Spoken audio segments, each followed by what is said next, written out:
Good morning everyone, welcome back to my channel. আশা করবো তোমরা সকলে খুব ভালো আছো এবং যেখানে আছো। আজকে সোমবার, তারিখ আজকে? সো আজকে তারিখ আমি ভুলে গেছি।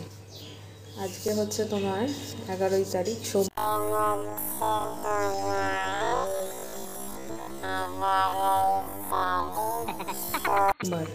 11 তারিখ আজকে হচ্ছে 11 মার্চ সোমবার। আমি সকালবেলা উঠে মাথা আমার পাগল হয়ে গেছে মালতীদির বকবক শুনতে শুনতে। মালতীদি বলছে 1 মাসের ছুটি নেবে, উনি 1 মাসে রোজা রাখবে, সে কারণে ছুটি নেবে। এখন অন্য কাজের লোক খোঁজা চলছে, এইসবই এখন সকাল থেকে চলছে। আর আমি ওদিকে ওই যে ফুলকপি কাটছি। বড়মশাই তো নাক টেনেই যাচ্ছে, জুনিয়র ঘুমোচ্ছে। শাশুড়িমা কী করবে বুঝতে পারছে না, রক্সিকে খেতে দিয়েছে। আর ওদিকে মালতীদির সাথে কথোপকথন চলছে যে মালতীদি ফাইনালি কী করবে, তো সেটা এখনও বোঝা যাচ্ছে না। উনি এখন কড়াই মারছে। তো চলো আমি এদিকে দুপুরের রান্নার জোগাড় করে নিই। সকালে খালি আমাদের ভাত হয়েছে, আর কিছু হয়নি। তো চলো সঙ্গে থাকো, ব্লগটা কন্টিনিউ করো ঝাঁকানাকা করে। এভরিওয়ান, আমাদের গপু দাদা এখনও ঘুম থেকে ওঠেনি, এখনও ঠাম্মি ঘুম থেকে ওঠায়নি গপু দাদাকে। তো আমরা এখন যাবো একটু রক্স দিদির কাছে, তারপরে আমরা ব্রাশ করব। এই যে গুড মর্নিং রক্সি দিদি। রক্সি দিদি, ও বাবা, রক্সি দিদির কিন্তু ব্রেকফাস্ট হয়ে গেছে বাবাই, হয়ে গেছে। Hello guys, good morning guys. এখন রক্সি দিদি ওখানে বসে আছে। চলো আমরা ব্রাশটা করে নিই। হ্যাঁ চলো, গো ফাস্ট। তো এখানে শুকনো লঙ্কা আর কালো জিরা ফোড়নে দিয়ে দিয়েছি। বড়িটা অলরেডি ভাজা হয়ে গেছে। আর এই যে দেখতে পাচ্ছ, সকালেই তখন কাটছিলাম এই সবজিটা, আলু আর ফুলকপি, এটা দিয়ে একটা তরকারি হবে। চলছে তুমি 1 মাস কাজ করবে কিনা, মালতীদি কি করবে। উনি এখন ছুটিতে যাচ্ছেন আর আমি এদিকে রান্না করছি। মালতীদি 1 মাসের জন্য ছুটিতে চলে যাচ্ছে।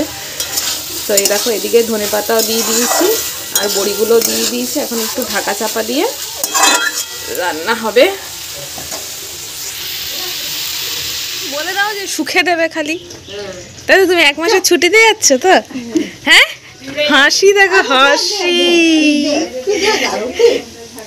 রুটি, হ্যাঁ রুটি তো দেবই, খেয়ে নিয়ে তারপরে কাটবে। এই কাটবে মানে হচ্ছে ভেন্ডি আলু সেদ্ধ, আর এইদিকে চলছে হচ্ছে আলু ভাজা। বড়মশাই খেয়ে যাবে। ঝিরি করে কাটার চেষ্টা করেছি, কতটা সুন্দর হবে জানি না। তো চলো আলুটা ভেজে নিই। আর ওই সবজিটা হয়ে গেছে, কড়াই ফাঁকা, নেক্সট সবজি তৈরি হবে। মালতীদিও চলে গেছে, আর কাল থেকে মালতীদি আসবে না, বাসনপত্র গুছোতে হবে।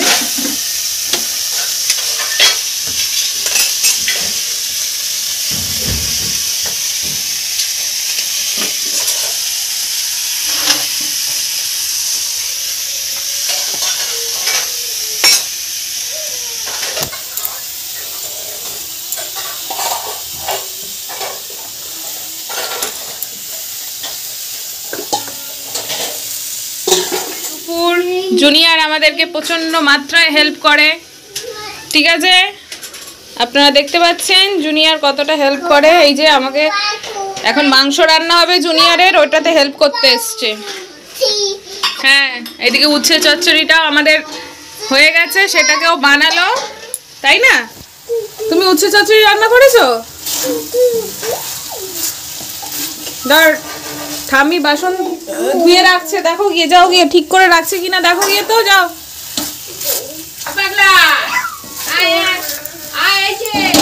যাও একটু উঠোনে পাইচারি খাও, দিয়ে যাও।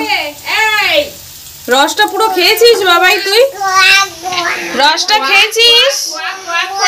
দেখো চিরুনি নিয়ে চলে এসছে, কোয়াক আর quack quack quack quack quack quack quack quack quack quack. 1:23 বাজে। জুনিয়রের ওই যে চানু কমপ্লিট, ওনাকে বসিয়ে দিয়েছি। রান্নাবান্নাও আমাদের কমপ্লিট।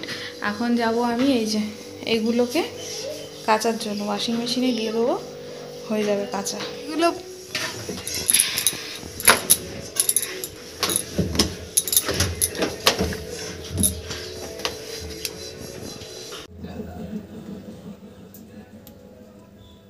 তো জুনিয়রের এগুলো সব রেডি করে রাখলাম, একটার পর একটা যুদ্ধ লেগেই থাকে, যুদ্ধের আর শেষ নেই। জুনিয়রের খাওয়া দাওয়া কমপ্লিট, এখন এইসব চলছে, আমাদের খাবার দাবার বাড়া চলছে, শাশুড়ি মা খাবার দাবার বাড়ছে, আর আরেকজন ওইদিকে ওই দেখো, দেখতে পাচ্ছ কি করছে? ভুলেই গেছি, আমি নামিয়ে নিয়ে গেলাম তো, না এগুলো ধুয়ে দিই তারপরে গিয়ে গ্যাসটা মুছে দেবো, আর মনেই নেই, ভুলে গেছি। তো আমার শাশুড়ি মার সত্যি সত্যি বয়স হয়ে গেছে অনেক, এখন যত্ন সহকারে এগুলো মাজছিল, দেখলাম বাইরে বসে বসে মাজছিল আমার রান্নার পরে। তা আমি এখন জুনিয়রের জলের বোতল ফোটাতে এসে দেখছি কি ঝাঁকানাকা অবস্থা এখানে, তো দেখছি যে এইদিকে মোছা হয়নি, এটা মুছে নিয়ে তারপরে যাবো। অবশ্য অত ভালো করে মোছার দরকার কি আছে, রাত্রিবেলা আবার রান্না হবে।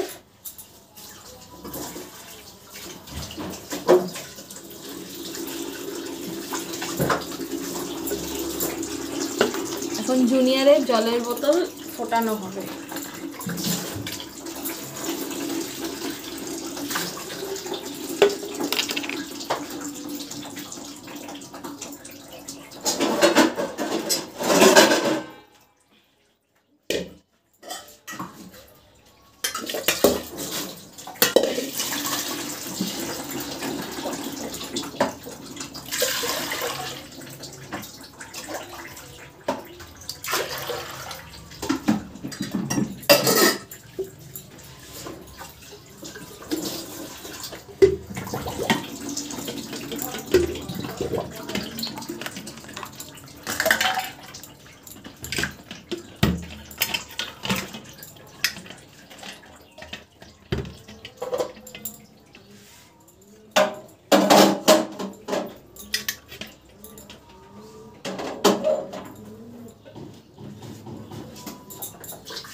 হ্যাঁ,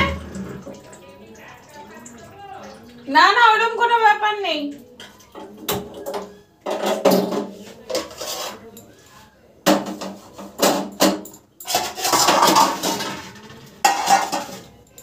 আর ওই দেখো তোমাদের জুনিয়রের দিদি ওখানে বসে রয়েছে, রক্সি রানী আমাদের, বসে থাকো। চলো দুপুরের লাঞ্চটা সেরে নিই। আর জুনিয়র বকেই যাচ্ছে, আর এদিকে জলের বোতলগুলো ফোটাতে দিয়ে দিয়েছি, খেতে খেতে হয়ে গেছে। আবারও ঠ্যাং খুলে দিয়েছিস? আমি একবার লাগিয়ে দিলাম, আবার দেখছি আবার খুলেছে।